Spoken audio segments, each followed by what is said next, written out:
আজকে আমরা বানাবো গোবি মাঞ্চুরিয়ান। প্রথমে একটা পাত্রে ময়দা নিয়ে তাতে জিরে গুঁড়ো, লঙ্কার গুঁড়ো এবং স্বাদমতো লবণ নিয়ে একটা ব্যাটার তৈরি করে নিলাম। ওই ব্যাটারে সিদ্ধ করে রাখা ফুলকপিগুলো ম্যারিনেট করে রাখলাম। এবারে একটা পাত্রে কিছুটা জল নিয়ে তাতে red chilli sauce, tomato sauce এবং সয়া সস নিয়ে একটা ঘোল বানিয়ে রাখলাম। এবারে ম্যারিনেট করা ফুলকপিগুলোকে একে একে ভেজে নিলাম।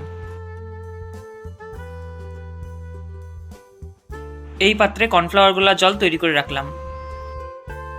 এবারে কড়াই দিলাম কুচনো রসুন ও কুচনো আদা।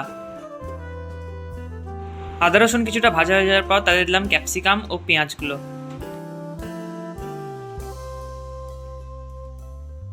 এবারে দিলাম স্বাদমতো লবণ ও কাশ্মীরি লঙ্কার গুঁড়ো। এবারে কড়াইয়ে দিলাম সসের ঘোলটা।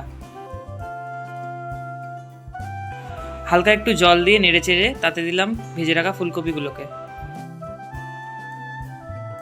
শেষে কর্নফ্লাওয়ারের স্লারিটা দিয়ে কিছুক্ষণ নাড়াচাড়া করে নামিয়ে নিলাম।